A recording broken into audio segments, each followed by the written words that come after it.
Well, hello everyone, and welcome back to Understanding Minds, your favorite true crime podcast. I'm your host, Ryan, and I'm your host, Dakota Fleming. What's up, guys? Today we have an exciting case.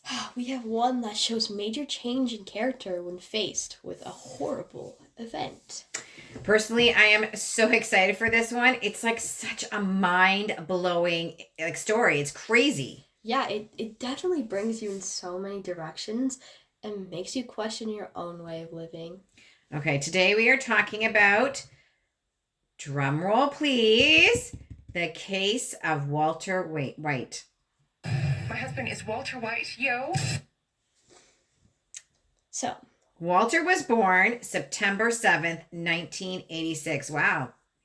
He's old. and that's when I was born. Maybe I'll become a drug dealer. Yeah, because that's exactly what we want, is for you to become a drug dealer.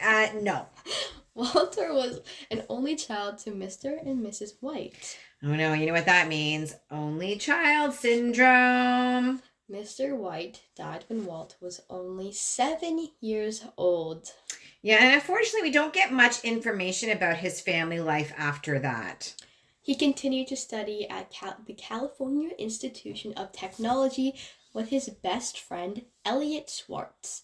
He specialized in X-ray Christology, or what they continuously mention throughout the case, gray matter. In 1985, Walt discovered groundbreaking technology, which earned him a Nobel Prize in chemistry. Well, better than I could ever do. Yeah, I was going to say, how was your chemistry work lately? After his education, he went to co-found gray matter technology with Elliot. Walter then sold his share of the company for $5,000. And this is sad because Elliot's wife actually shared relations with Mr. White before they before Mr. Elliot and his wife got together.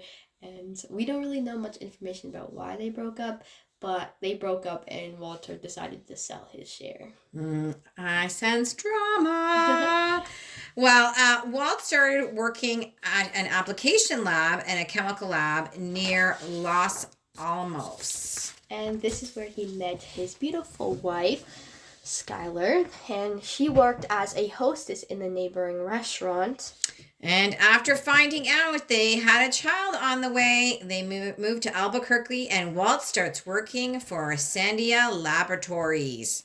Unfortunately, their baby boy, which is called Walt Jr., he's diagnosed with Bell's palsy. And, that's terrible because, you want what's best for your child. And I definitely think there would probably be a lot of stress knowing that your child had a condition. And we don't get much information of why Walt quit his job, but he then becomes a chemistry teacher at J.P. Wynne High School. Unfortunately, because of his son, Walt had to pick up a job at A1A Car Wash. Okay, so now we have a general idea of what his life was like before his life-changing events. Before we go into that any further, we have an ad from our sponsors.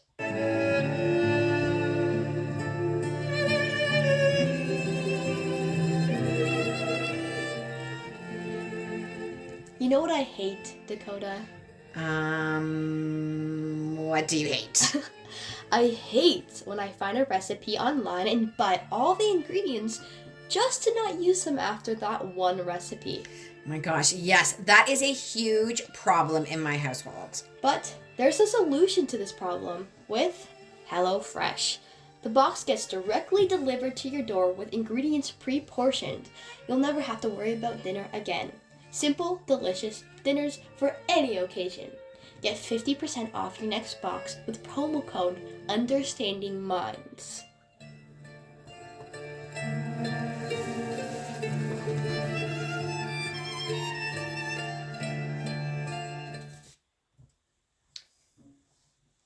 So let's fast forward to September 8th, 2008. I think it's important to note here that Skylar and Walt are expecting a baby. So, on September 8th, 2008, one day after his 50th birthday, he faints at work at his A1A car wash job and was rushed to the hospital. And it's there that Walt is diagnosed with stage 3 terminal lung cancer. So, Walt is obviously in a great financial situation, and his brother-in-law, who is a DEA agent, takes him to a drug bust. What? And that's where he mentions that drug is a very easy way to accumulate money. So he sees his former student Jesse Pinkman there, and he seeks partnership with Jesse in order to accumulate this money for his family. Isn't it crazy that his brother-in-law, who is actually an agent, is the one that planted the seed for him to start his criminal enterprise? It is. And that criminal enterprise is, well, crystal meth. Walt becomes a cook for crystal meth. Dun dun dun. So now we're gonna kind of do our part in where we look into his behaviors by analyzing them through an anthropological, sociological, and psychological perspective. Now me and Dakota over here, we have some background in this, Mm-hmm. and we're gonna use our PhDs to understand Walt's behavior. Can I go ahead? Yeah. Okay. So, basically we're human beings, and as human beings, we are called to survive, right? And, for all of us, we have to make our living in the world. And let's be honest, as time has gone by, there's been different ways or different kind of modalities for this to happen. So we make our living in the world, whether we do so through foraging back in the days where you'd collect and hunt, farming, or factory work. And it's a study about livelihoods and how, as humans, we work to obtain the material necessities such as food, clothing, and shelter that sustain our lives. Now, it's all about how we secure our livelihood, and we have basic needs, and we have to understand why we meet those needs and so on. And really, this is what kind of shapes our discussion here. There's lots of ways that this encompasses. It's basically about looking through the lens of why people make the choices they do, and that's driven by money. There's all choices that we make, and it has to be understood through a narrow lens of rational, self-interested decision making. Basically, what I mean about this, Ryan, is for example, when asking why people choose to buy a new shirt rather than shoes, we have to look kind of beyond the initial motive and go deeper, and realize how social, cultural, political, and institutional forces shapes our decisions. And if we tie this back to Walt, obviously he was in dire financial straits. His health was at risk. He was worried about the stability of his family, and he needed to make a decision on how he was going to support that family and obviously move forward. And the decision he made was actually one that was extremely destructive at the end. I still, it's hard to believe that someone's going to make a jump from being a kind chemistry teacher to a drug lord, but this is what happened. And again, if you look at through the lens of survival and that connection to money, it's obvious that he thought it was extremely important for him to obtain that money in a kind of a quick and easy way. Well, yeah, and even if we look at our culture or even our ancestors, we can see that it was always an initiative to survive. That's our first instinct, is to survive. What can get us to survive? And that was a real reason why our ancestors were nomadic, is because they needed to find food. They couldn't stay in one place because they wouldn't be able to get that meat for that week. It wasn't until after, when they found wheat, where they were allowed to settle and became a civilization. Now, if we look at this and we kind of compare this to our today, is that we need money. And money buys us food, money buys us a shelter, and it's an instinct to support the people around us and support ourselves and make sure that we survive. So Walt definitely realized that he needed the money to support his family, and he didn't need to go after that. And that's exactly what he did. And he just did it in a horrible way, but he needed to do it fast. And that was what his brother said. Or his brother-in-law Right. said that, this is a fast way to get money. Drugs are a fast way to get money. And he already had the resources. He was a science teacher. He knew how to, he kind of co-founded a Christology, Right. gray matter, so to speak. So he already knew how to do this, and it was kind of just like the right path for him. And it's unfortunate because it was brilliant. It was just really diabolical Yeah. and a terrible thing, right? Okay, well, I think we got that kind of covered. So let's move on, and we have a special guest today. We do. We have our own personal sociology professor, Mr. Lyons. Mr. Lyons, would you like to join us today? Oh, thank you so much for being here. Hello, everyone. Thanks for having me. So we're gonna look in like a kind of sociological view, and how did you believe kind of society made an impact on Walt's behavior? Well, Walter White, before cancer, greatly followed the norms of society. His role as a loving husband and kind chemistry teacher was obvious. He valued his family and his job. This is his social identity, how he acted towards other people. In the beginning, he's able to excuse me here. He was able to sort the difference between his drug life and his daily life. We see him crumble to maintain his identity while portraying a drug lord on his side. Yeah, and I feel like you see his first major change when he murders Emilio and Crazy 8. He locks people without any hesitation into a poisonous kind of trailer, and this is when you start to see him play the role of a drug lord, and you see how he becomes this ruthless drug lord in order to survive.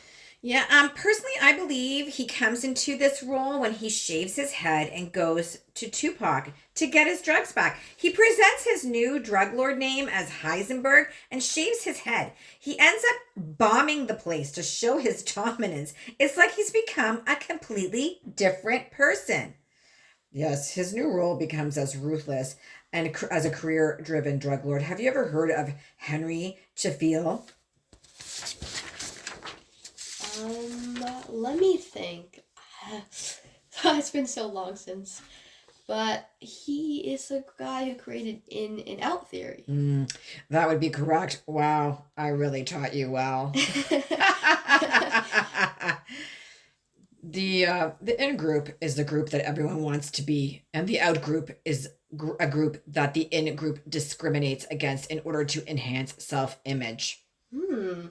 Walt, he determines the in-group pretty quickly, and he changes himself to become part of the in-group. I mean, especially after he kills Tupac, his need to become the new leader of the block allows him to make horrible decisions like killing people in order to portray a certain message. Right. Do you remember learning about symbolic interactionism? I can't quite. Do you know? It's when a person creates a sense of self by the reaction of others. Bam! I got it. I had to think about that one for a second. Yes, it is. Walt defines himself by whether or not others respect him. He believes that respect is needed in this business and decisions are led by this fact. He's influenced by others' opinions of him. You know what? Could this fit into structural functionism? In terms of what? Well, we know that structural functionism is the concept of each aspect of a culture which plays a supporting role in society, and that everyone has a function to perform which they play to support the structure of society.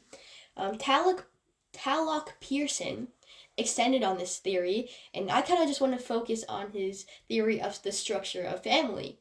He believed there were segregated roles in the family, which in order for it to function. Originally, Walt's family was very traditional. Skylar was a stay-at-home mother while Walt was working. Due to their financial situation, Skylar eventually had to go back to work and kind of neglected, and I don't really want to say neglected in this way, but stopped giving Walt that care and attention that he always imagined to believe. And this is when we see this structure, this kind of traditional or his family like societal life crumble and fall apart. And we see this huge change in Walt. He becomes from this family-fronted moral man to this career-driven, ruthless man. Oh yeah, that definitely could change the dynamic in Walt's structure and turn chaos in society. He starts focusing on his drug business and disrupts a huge part of society. His role transforms completely. He has an exponential talent in creating crystal meth because of his scientific background, but meth this clear wasn't supposed to be part of this society. He was supposed to stay in his role, but it was disruptive. Well, this was such interesting information, and I'm so glad that Mr. Lyons could be here today to join us. We will see you guys all after the break, and we're going to talk about psychology next. Right on.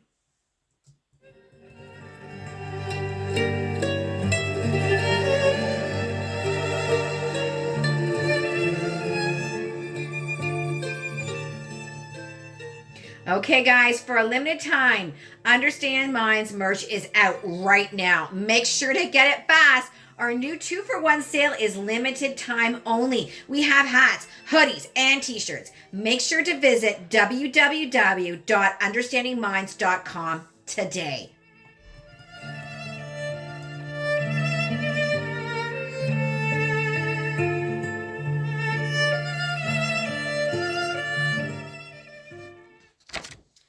And we're back.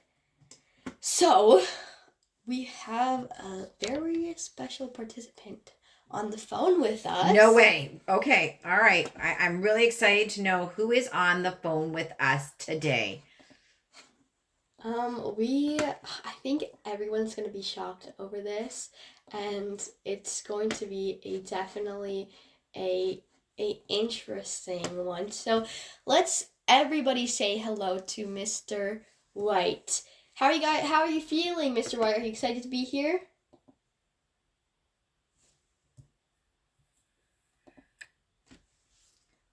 Mr. White?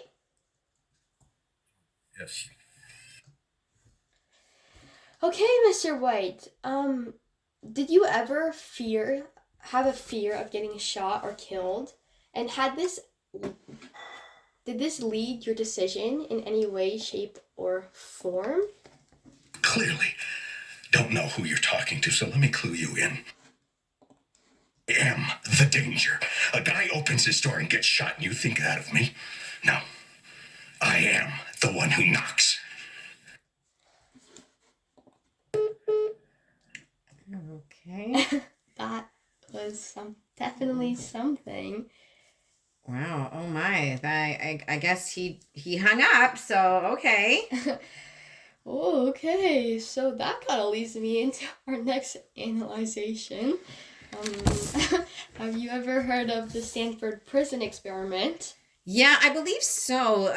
This was an experiment led by Philip Zimbardo where people were assigned a position of either a prisoner or a prison guard, right? Yes, it shows us that when placed in position of power, people tend to abuse the privilege. Once Walt becomes a drug lord, he starts making people do unreasonable jobs. Jobs he would never do himself. He feels more powerful than Jesse because of the teacher dynamic. Right. And he constantly risks Jesse. He also believes he's inferior to Jesse because, well, he has the power of knowledge, the power of science. He makes Jesse go into situations that might get him killed. Yeah, he really does. I mean, poor Jesse doesn't want to do half of the things he's made to. And let's face it, Walt is driven by two things, power and money. And money. That's another reason he's led into these horrible decisions. Dopamine is released when you set a goal and achieve it. Walt's goal from the beginning was to make enough money to guarantee financial safety for his family when he dies. He realizes that he can overpass his goal and he's over the moon. Mm-hmm. Dopamine is released. Right. The problem is the empty satisfaction that comes with this goal. He's constantly wanting more. Mm-hmm. He now has a pitfall of intrinsic motivation.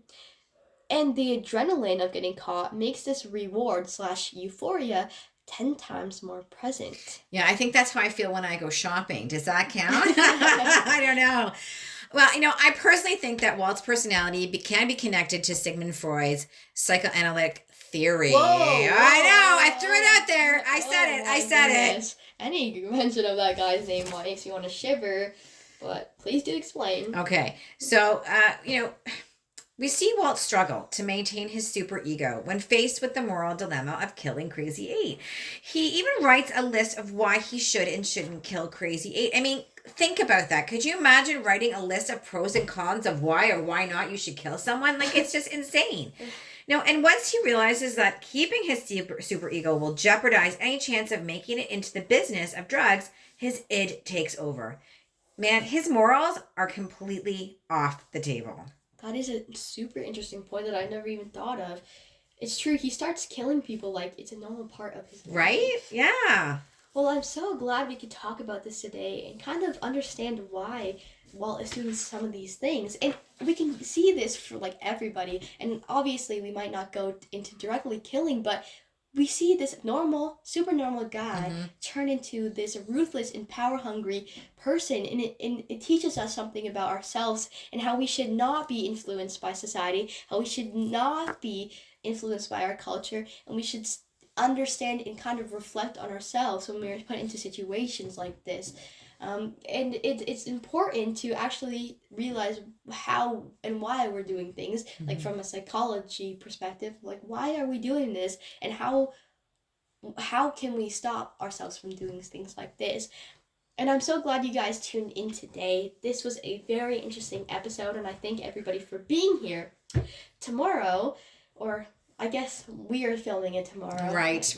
On Wednesday, we have a special episode featuring a perspective of Jeffrey Dahmer. Wow. I'm really, really excited to get into the meat of his story. Yes. I mean, pardon the pun, because he was a cannibalistic, but I'm just saying I will be very excited to hear your perspective, as well as dig a little deeper into his psyche. Yes, so guys, tune in on Wednesday at 4 p.m. for our new special episode. Thank you guys, and see you next time on Understanding Minds. We're off shopping.